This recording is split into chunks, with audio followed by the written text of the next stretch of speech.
खुलुमबाय बे समाव बडोलेण्ड इंखं टेलिभिजननि स्टुडिय'आव आं मिथिका नार्जारि दिनै फुंबिलिनि गाहाय रादाबफ्राव दङ। दलगावआव बिजेपिनि फिरफिला सावनायनि दायाव 7 हमजादों। हायद्राबादाव बिजेपिनि सासे बिजाथिया 221 कौटि रांनि बिगोमा। पाटनायाव गंनै हटेलाव अर खामनायनि जाहोनाव 3नि जिउ खहा आरो 15 जखम। गंसे साइकेलनि थाखाय मंगलदैयाव दुंहाव थासारि। दानिया फैदोनि आबुं रादाबाव।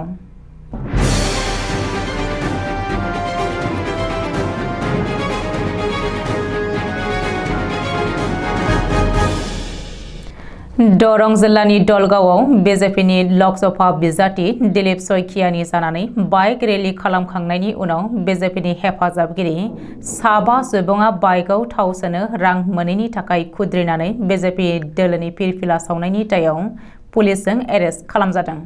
दलगाव मण्डल बिजेपिनि आफादगिरि बाबुल चौहाना दलगाव थानायाव एफआइआर होनायनि उनाव 7 दायनिगिरिखौ एरेस्ट खालामदों पुलिसआ। हमजानाय 7नि मुंखौ फारियै मुख्तार हुसैन कालिफा, आनार हुसैन, बगा हक, आइनुल हक आरो हानिफ आली होनानै सिनायथि होदों।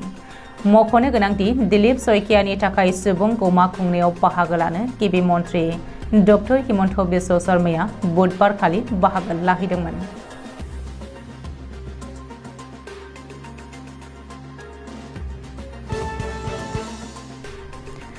आथिखाल 2024 मायथाइनि लकसभा बिसायख'थियाव हायद्राबाद HPCनिफ्राय नमिनेशन लानाय बिजेपिनि सासे बिजाथिया गावनि सम्पतिखौ 221 कौटि रां दं होननानै एफिडेभिटआव दिन्थिदों।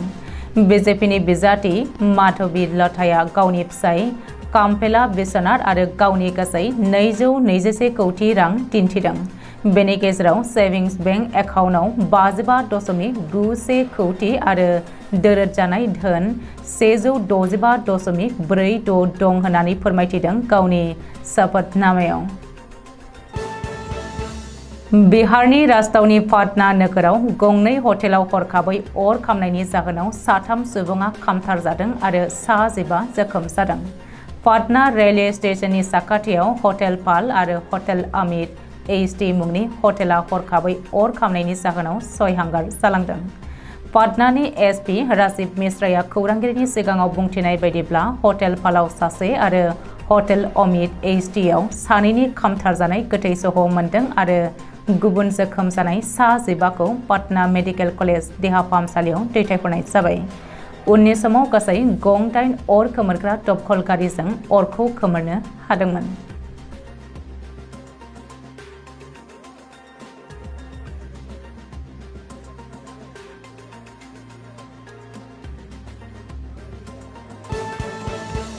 दरंनि मंगलदै नोगोर हावलियाव गंसे साइकेलनि थाखाय दुंहाव थासारि सोमजिदों। बृहस्पतिबारखालि हावली बाजाराव जितेन देखा मुंनि सासे सुबुङा गावनि साइकेलखौ इमदाद आली मुंनि सासे गलादारनि गला मोखाङाव फसंनानै दोनथ'दोंमोन। उनाव इमदाद आलीया माना खालामसेयावबो साइकेलखौ बोथ्रोदैनि जितेन देखानि सायाव देहायारि गाग्लोबो। बेनि उनाव जितेन देखानि फिसाज्ला शशांक देखाया इमदाद आलीनि हेंथायै एफआइआर होनायाव मंगलदै सदर पुलिसआ एरेस्ट खालामो।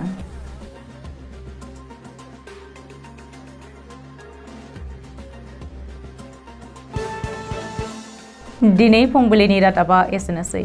गोजोन्थों।